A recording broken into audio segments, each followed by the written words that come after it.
In last lecture में मैंने आपके साथ डिस्कस किया था फंड बेस्ड अकाउंटिंग। तो मैंने आपको बताया था कि fund based accounting is for specific purpose, माने हमने फंड क्रिएट किया किसी स्पेसिफिक काम के लिए। So this is called fund based accounting. Create, for example मैंने आपको बताया था, एग्जाम्पल सपोज हमारे पास है create fund for price distribution. हमने प्राइस डिस्ट्रीब्यूट करने के लिए एक फंड क्रिएट किया, create fund for price distribution. तो अगर हम ध्यान से देखें तो आपके पास क्या है, ये बैलेंस शीट ओपनिंग में सपोज आपको गिवन है, this is your balance sheet opening. जैसे आपने प्राइस डिस्ट्रीब्यूशन करने के लिए एक फंड क्रिएट किया, तो बैलेंस शीट की ओपनिंग में आ गया आपका लायबिलिटी में ओपनिंग प्राइस फंड। माने ये जो फंड है, कौन सा फंड है, ये फंड हमारा ऑलरेडी एग्जिस्ट है, माने पहले से आपने ये फंड क्रिएट किया हुआ है, उसका 50,000 रुपए का बैलेंस है। इस साल आपको प्राइस फंड के नाम के 15,000 रुपए और मिले और प्राइस फंड में आपने 35,000 रुपए डिस्ट्रीब्यूट कर दिए। तो अगर मैं इस पूरे लॉजिक को ध्यान से देखूं तो आपकी जो बैलेंस शीट ओपनिंग क्लोजिंग है, इसका कोई भी treatment income and expenditure account में नहीं होगा।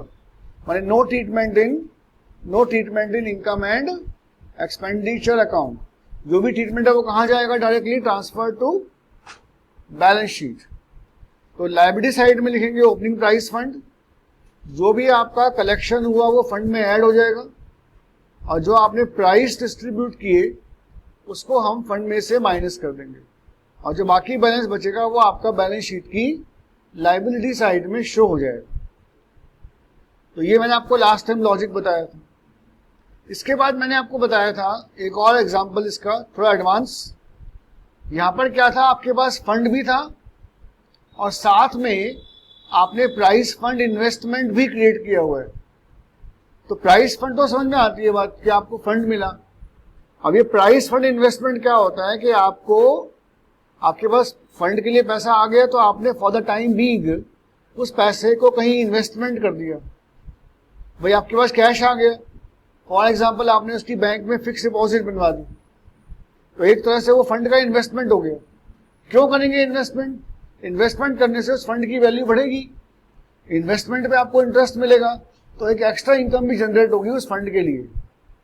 तो फॉर एग्जांपल मेरे पास प्राइस फंड था 50,000 रुपए का और मैंने प्राइस फंड इन्वेस्टमेंट कर दिया 50,000 रुपए का और इस साल 15,000 रुपए मुझे कलेक्ट हुए।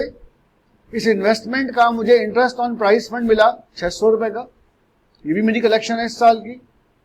तो जो मेरी कलेक्शन है वो सारी कहाँ आ गई, तो ये तो मुझे पैसा मिला है 15,000 और ये जो मैंने इन्वेस्टमेंट किया था इसका 600 रुपए का मुझे इंटरेस्ट मिल गया। प्राइस डिस्ट्रीब्यूट किए मैंने 35,000 के, तो सारा इंपैक्ट कहां जाएगा, transfer to closing balance sheet. 50,000 का फंड था, 15 कलेक्शन, 6,000 रुपए, 600 रुपए इंटरेस्ट के, प्राइस डिस्ट्रीब्यूट किए 35,000 रुपए के। तो ओवरऑल जो कलेक्शन है वो सारा हमने फंड में ऐड कर दिया और जो हमारा खर्चा हुआ था वो फंड में लेस कर दिया। Remaining is of your balance, जो हम यहाँ ट्रांसफर कर देंगे। ठीक है, कोई भी ट्रीटमेंट इसका इनकम एंड एक्सपेंडिचर अकाउंट में नहीं हो रहा। बहुत ध्यान से देखो, तो कोई भी ट्रीटमेंट हमने इनकम एंड एक्सपेंडिचर अकाउंट में नहीं किया। इसका मतलब क्या है कि फंड का जो कॉन्सेप्ट है वो फंड से ही कनेक्टेड है, क्योंकि ये हमारी रेगुलर इनकम नहीं है। माने फंड का मतलब क्या है कि उस पर्पस के लिए आपको पैसा मिला है, स्पेसिफिक फंड है ये। बट कई बार ऐसा होता है कि खर्चा आपका ज्यादा हो गया और फंड बैलेंस आपका कम था। जैसे सपोज अगर इसी एग्जांपल की बात करूं और मेरा खर्चा हो जाए प्राइस डिस्ट्रीब्यूशन का 75,000 का, तो फंड में इतना पैसा नहीं है इस खर्चे को करने के लिए। तो जो बाकी खर्चा किया वो मैंने कहां से किया, अपने नॉर्मल इनकम में से। जैसे मुझे 50,000 का फंड था, 15 कलेक्ट हुए थे, 600 का इंटरेस्ट मिला, लेकिन मेरा खर्चा हो गया 75,000 का, प्राइस बहुत ज्यादा अमाउंट के डिस्ट्रीब्यूट हो गए, तो पूरा फंड खत्म हो गया। ऊपर से मुझे 9,400 रुपए और खर्च करने पड़ गए। माने अगर मैं तीनों को ऐड करके 75,000 को माइनस करूंगा तो कितना आएगा, 9,400 रुपए। तो ये मेरा एक्स्ट्रा एक्सपेंडिचर हो गया, फंड पूरा एब्जॉर्ब हो गया, खत्म हो गया, तो भी मुझे खर्चा करना पड़ गया एक्स्ट्रा। तो ये जो एक्स्ट्रा खर्चा हुआ, जो फंड में पैसा नहीं है, तो इसको मुझे ट्रांसफर करना पड़ेगा कहां पर, इनकम एंड एक्सपेंडिचर अकाउंट में, टुवर्ड्स एक्सपेंडिचर साइड। तो ये सारा लॉजिक मैंने आपको लास्ट टाइम क्लास में बताया। फंड फॉर स्पेसिफिक पर्पस, इसी का दूसरा नाम क्या है, रेस्ट्रिक्टेड फंड। माने रेस्ट्रिक्टेड माने उस फंड को हम उसी काम के लिए यूज करेंगे, not for any other work. कुछ बहुत इंपॉर्टेंट वर्ड्स हैं, उन वर्ड्स को एक बार ध्यान से देख लो। तो कई हैं इसमें। सबसे पहले government grant, endowment fund, annuity fund,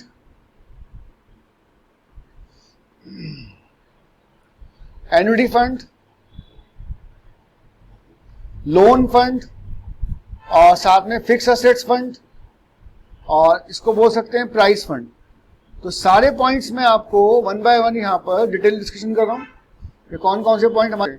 तो क्या बोलेंगे इनको, रेस्ट्रिक्टेड फंड। तो रेस्ट्रिक्टेड फंड में जो हमारे पास पहला पॉइंट है वो कौन सा है, नंबर वन। नंबर वन कौन सा है, गवर्नमेंट ग्रांट।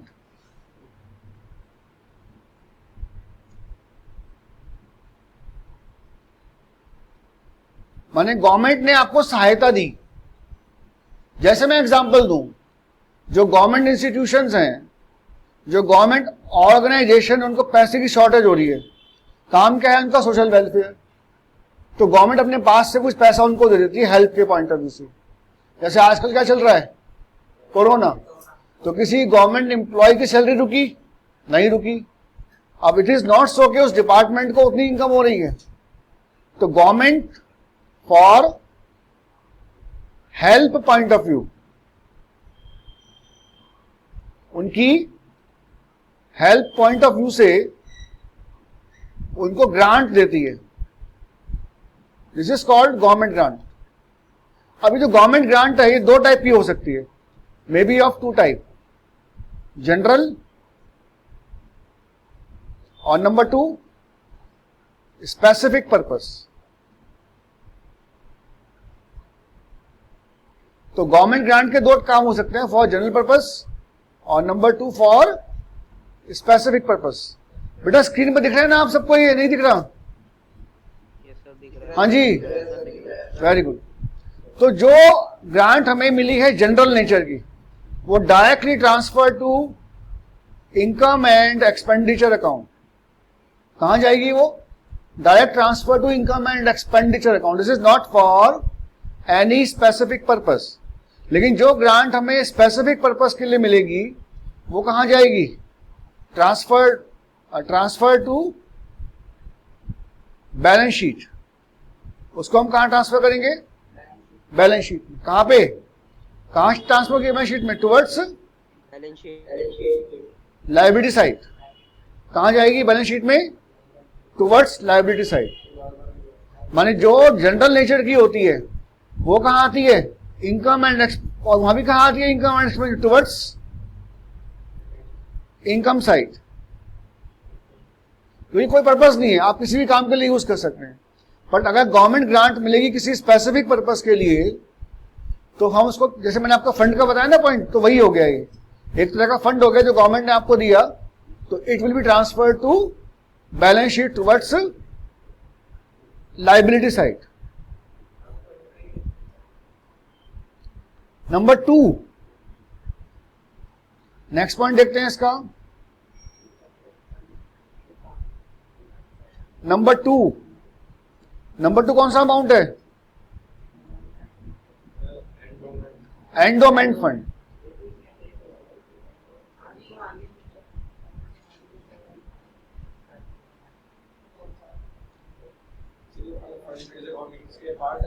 हाँ, डिफरेंट टाइप के फंड हैं, क्योंकि एग्जाम में एमसीक्यू क्वेश्चंस भी आ सकते हैं, इसीलिए मैं इन फंड को आपको वन बाय वन एक्सप्लेन कर रहा हूं कि इनका मतलब क्या है। देखो बेटा, एंडोमेंट फंड क्या होता है, समझ लीजिए मेरी बात। Mister X donate mister X ने 50 लाख रुपए डोनेट कर दिए to sports club as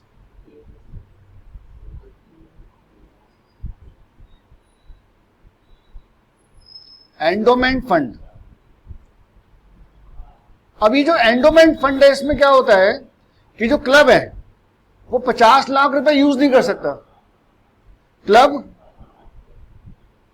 can use only income out of 50 lakh for club work.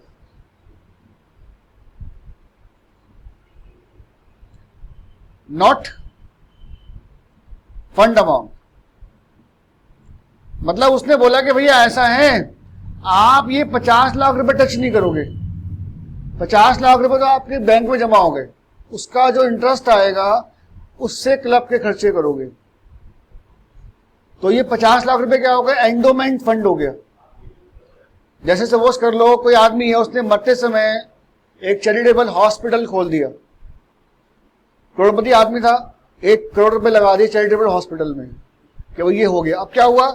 उसने एंडोमेंट फंड बना दिया कि क्लब को या हॉस्पिटल को उसने क्या किया, 1 करोड़ रुपए डोनेट कर दिए, और क्लब को बोला भैया 1 करोड़ को टच मत करना, ये तुम्हारे पास एक तरह की इन्वेस्टमेंट हो गई, और जो 1 करोड़ रुपए का ईयरली या मंथली इंटरेस्ट आएगा उसको यूज करो अपना हॉस्पिटल का काम करने के लिए। वो फंड आपका जो 1 करोड़ रुपए वो सेव्ड है आपका हमेशा के लिए, ठीक है, ताकि क्लब की वर्किंग चलती रहे और जो फंड है वो अपना सेव होता रहे। तो जितने भी चैरिटेबल बड़े बड़े हॉस्पिटल्स हैं या क्लब्स हैं, उनमें एक एंडोमेंट फंड होता ही होता है, उसके बिना काम चलेगा ही नहीं। कोई बड़ा फंड ये इकट्ठा कर लेते हैं और उस फंड का जो इंटरेस्ट आता है या जो इनकम होती है उससे इनका काम चलता रहता है। तो that is called endowment fund. क्या बोलेंगे इसको? तो ये जो एंडोमेंट फंड है, ये जो हमारा एंडोमेंट फंड है, ये क्या होगा? Direct transfer to balance sheet on liability side. कहां जाएगा इसमें? On liability side. और जो इनकम होगी ना इसकी फंड की, जो इनकम होगी, इनकम कहां आएगी? Transfer to income and expenditure account. किस साइड? Income side. वो कहां जाएगा? Transfer to income and expenditure account on income side. तो this is called endowment fund. तीसरा हमारे पास होता है, कौन सा लिखा? Annuity fund. This is third one is called annuity fund.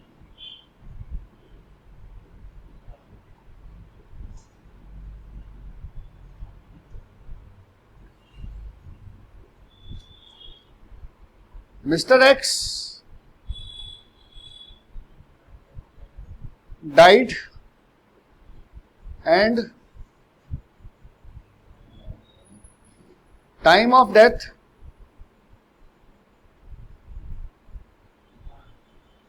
give rupees 50 lakh to club on condition that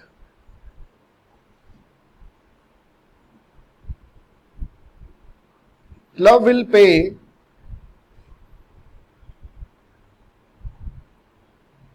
rupees 10,000 per month to his wife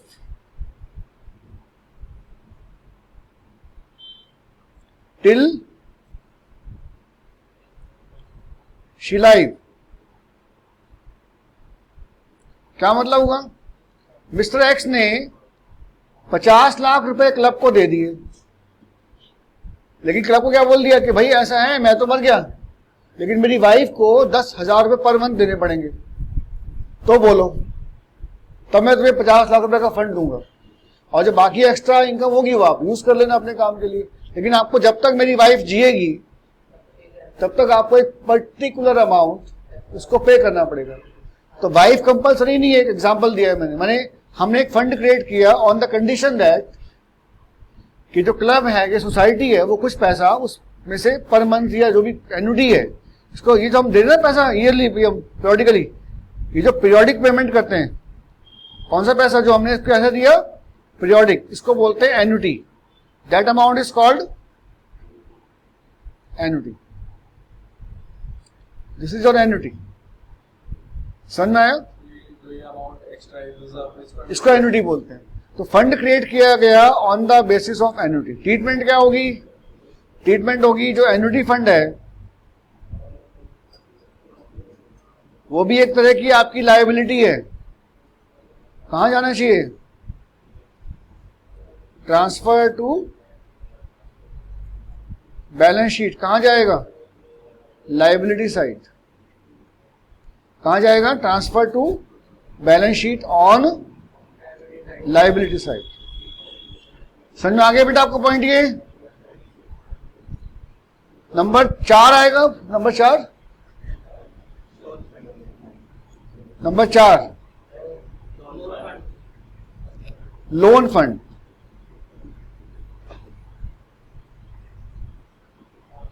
number 4 is called loan fund. कई बार क्या होता है, जैसे आप fund is given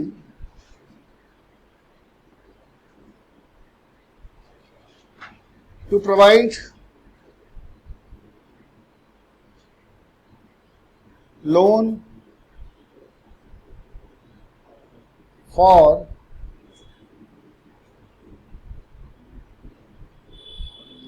specific purpose।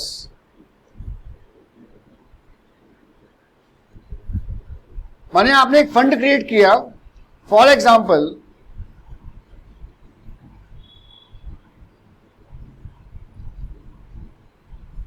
Mister Ram give loan fund to club। Mr. Ram give loan fund to club to give loan to poor people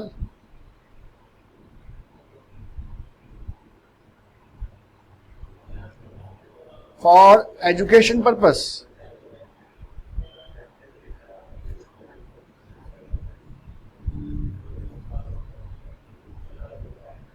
आपने एक loan दिया, एक क्लब को आपने लोन के रूप में कुछ पैसा दे दिया और उसको बोला, एक फंड दिया और उसको बोला इस फंड को कहां खाली किसको दोगे? आप लोगों को बांटोगे लोन के रूप में फर्दर पढ़ाई करने के लिए। तो ये हमारी क्या है? ये भी हमारी लायबिलिटी है क्लब की, क्योंकि वो उस पैसे को लोन देने के लिए ही यूज कर सकता है। तो ट्रीटमेंट क्या होगा? Showing liability side of balance sheet. ये भी कहां शो होगा? Show in liability side of balance sheet.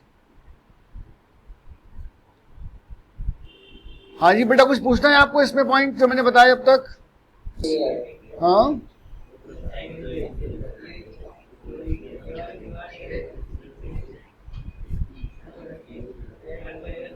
now the next point is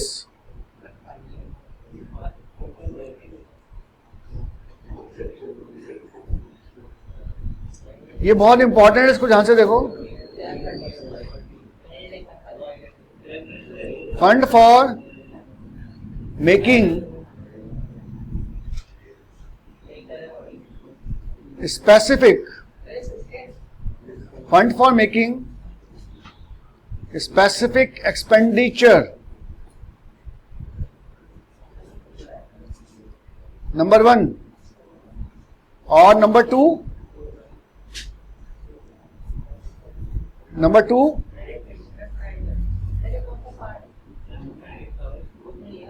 अब मुझे पता है बुक में नहीं लिखा हुआ भाई.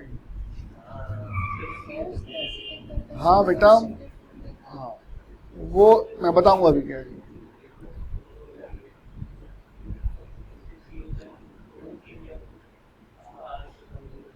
फंड फॉर क्रिएटिंग एसेट्स, ये दो और हैं. कोई पर्टिकुलर खर्चा करना है आपको, उसके लिए आप फंड क्रिएट कर रहे हैं, या फिर फंड को क्रिएट किया फॉर क्रिएटिंग ऑफ एसेट्स. पहले वाले का एग्जांपल बनेगा आपका लाइक प्राइस फंड. आपने प्राइस डिस्ट्रीब्यूट करना है, उसके लिए फंड क्रिएट किया, तो प्राइस डिस्ट्रीब्यूट कर दोगे, बात खत्म. प्राइस गया, खत्म, कुछ असेट्स क्रिएट नहीं हुई. एक होता है बिल्डिंग कंस्ट्रक्शन फंड, माने फंड क्रिएट किया गया बिल्डिंग को बनाने के लिए. अभी यहां क्या हो रहा है, फंड जो यूज हो रहा है वो बिल्डिंग को कंस्ट्रक्शन करने में यूज हो रहा है. तो बिल्डिंग बनेगी तो फंड तो खत्म होगा, लेकिन फंड खत्म होने से क्या हो गया, बिल्डिंग हमारी एसेट के रूप में क्रिएट हो गई. जैसे कोई चैरिटेबल क्लब है या चैरिटेबल स्पोर्ट्स क्लब है, उसको स्विमिंग पूल बनाना है, तो स्विमिंग पूल को बनाने के लिए उसने फंड इकट्ठा किया, फंड क्रिएट किया, स्विमिंग पूल कंस्ट्रक्शन फंड. तो लोगों ने स्विमिंग पूल को बनाने के लिए डोनेट किया. अभी यहां क्या हो रहा है, वो स्विमिंग पूल को बनाने में पैसा खर्च कर रहा है.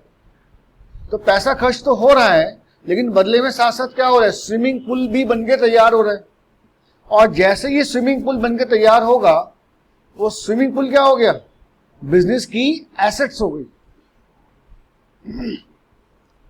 जबकि प्राइस फंड में क्या होता है,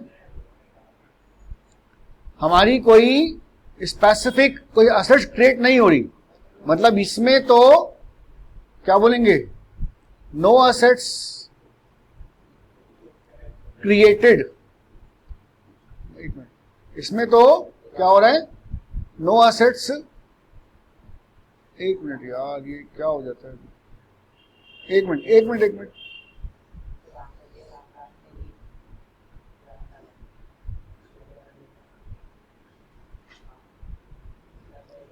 No assets created.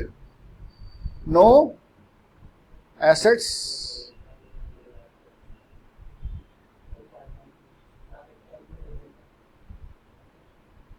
created. लेकिन इसमें क्या होगा, इसमें एसेट्स भी क्रिएट होगी साथ साथ. इस फंड में क्या होगा, assets also created. दोनों का डिफरेंट ट्रीटमेंट है.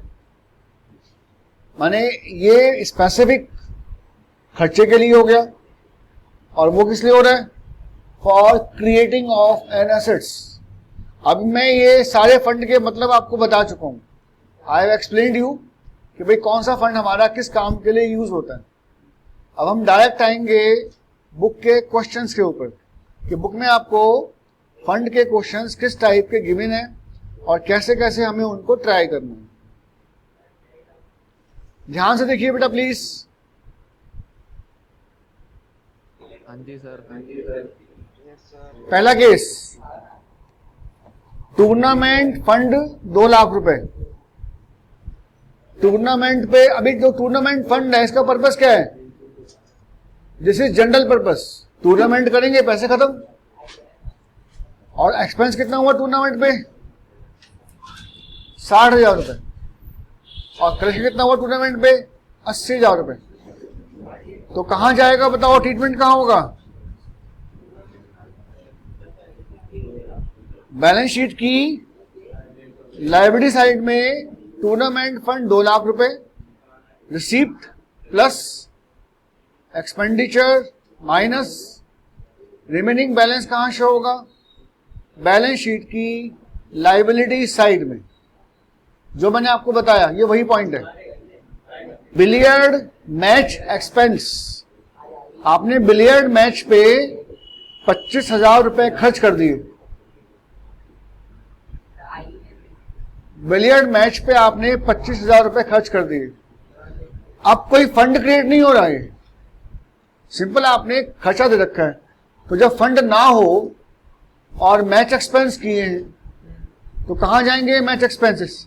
इनकम एंड एक्सपेंडिचर अकाउंट में there is no specific fund, तो 25,000 incurred as billiard match expense would be shown on the debit side of the income and expenditure account. कहां show होगा?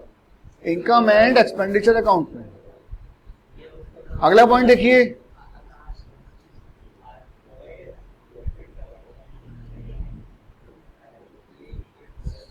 Price fund मिला 1 लाख रुपए का, interest on price fund investment, price fund का आपने investment किया था, उस पर 10,000 का इंटरेस्ट मिल गया। प्राइस पेड किए 20,000 रुपए के, और ये हमारी प्राइस फंड इन्वेस्टमेंट है।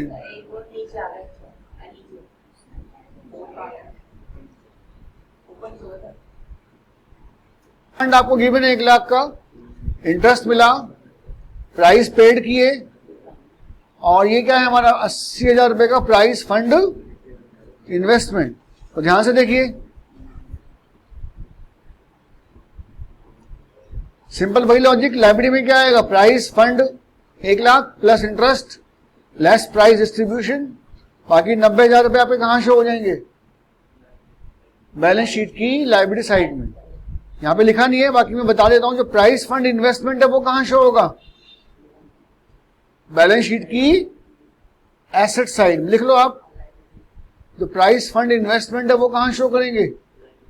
बैलेंस शीट की एसेट साइड में। प्राइस फंड इन्वेस्टमेंट वो कहां शो होगा? अभी मैंने एग्जांपल में बताया था ना आपको, लास्ट एग्जांपल में फंड इन्वेस्टमेंट कहां शो होता है? बैलेंस शीट की एसेट साइड में।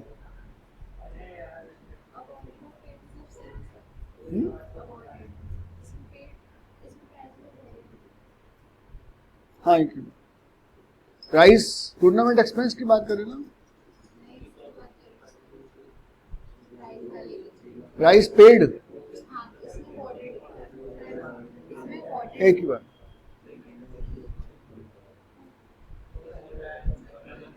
नेक्स्ट देखिए, सिनेमा शो करवाया था आपने, उसके टिकट्स बेचे। बेटा 1 मिनट को जाओ, 1 मिनट। हाँ, सिनेमा शो का आपने टिकट बेचा 50,000 रुपए का, और सिनेमा शो पे आपका खर्चा हुआ 15,000, 35,000 रुपए कमा लिए। कलेक्शन है, सीधी इनकम हो गई। तो सिनेमा शो का कोई फंड तो है नहीं, ये कहां जाएगा? Transfer to income and expenditure account. तो इनकम एंड एक्सपेंडिचर अकाउंट में कैसे शो करेंगे इसको? जो इनकम हुई सिनेमा शो के टिकट बेचकर, वो तो इनकम में आ जाएगा, और जो सिनेमा शो पे खर्चा हुआ वो आपका एक्सपेंडिचर में आ जाएगा। अलग अलग आप चाहें तो कंबाइंड भी कर सकते हैं। कलेक्शन में से एक्सपेंडिचर को माइनस करके जो बाकी बचा वो डायरेक्ट इनकम में दिखा सकते हैं, वो पॉसिबिलिटी है। मतलब सिनेमा शो दो तरीके हैं, या तो सिनेमा शो के कलेक्शन को दिखा दो इनकम में और खर्चों को दिखा दो एक्सपेंडिचर में, या इनकम में से खर्चों को लेस करके जो नेट इनकम हुई उसको भी डायरेक्ट आप इनकम साइड में शो कर सकते हैं, पॉसिबल है। Now the next point is most important, पहले मैं समझा रहा हूं इसको, बहुत इंपॉर्टेंट पॉइंट है लास्ट वाला। This is for donation for building construction, expenditure on construction of pavilion. माने हमने एक कोई स्पोर्ट्स का है ये ग्राउंड, यहां पर क्या बनाना है आपको, पवेलियन। उसको बनवाने पे आपके 6 लाख रुपए खर्च हो गए। The construction work is in progress, माने काम अभी चल रहा है, नॉट येट कंप्लीट। माने जो पवेलियन है वो अभी बन रही है, बनकर तैयार नहीं हुई है।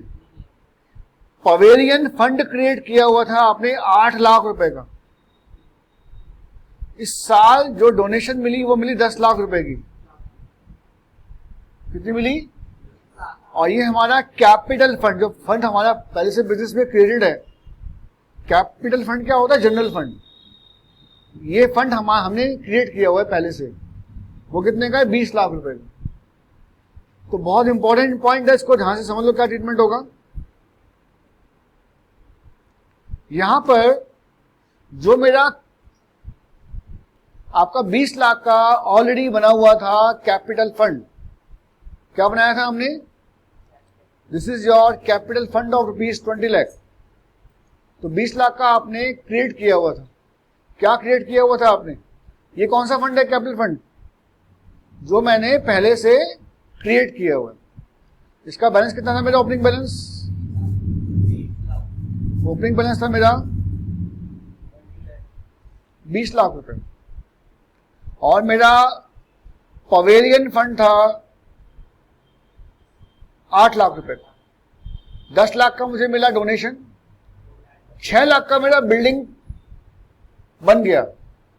तो जितना बिल्डिंग बनेगा उतना अमाउंट मेरा बैलेंस शीट में एसेट्स में शो होता जाएगा, और उतना ही अमाउंट मेरा कहां शो होगा? कैपिटल के अंदर ऐड हो जाएगा। जितनी मेरी एसेट्स बनेगी ना, जितनी मेरी बिल्डिंग बनती जाएगी, उतनी मेरी एसेट्स जनरेट होती जाएगी। और जितना मेरा एसेट जनरेट होगा वही पैसा क्या होगा? Transfer to capital fund.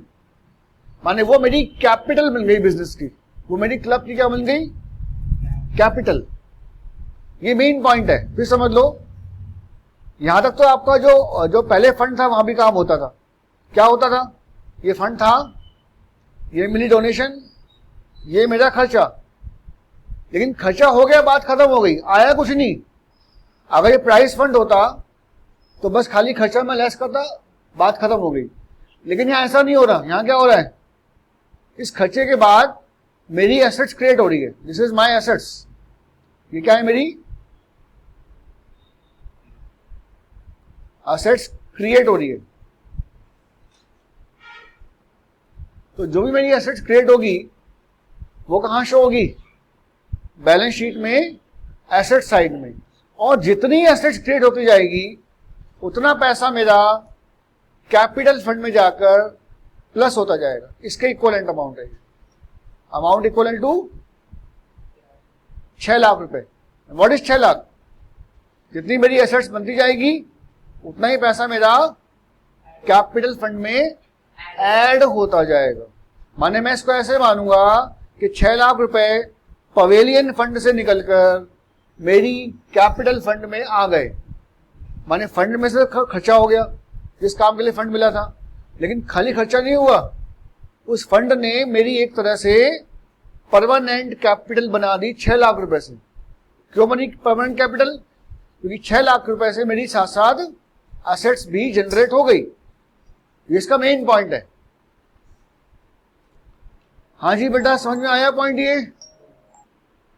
ये पॉइंट क्लियर है सबको? हाँ जी सर। बता दिया मैंने। होप्स हो कि आपको ये पॉइंट समझ में आ गया होगा। ठीक है, ठीक है कार्तिक, अभी इतना ही करते हैं बेटा इसको, बाकी नेक्स्ट टाइम करें।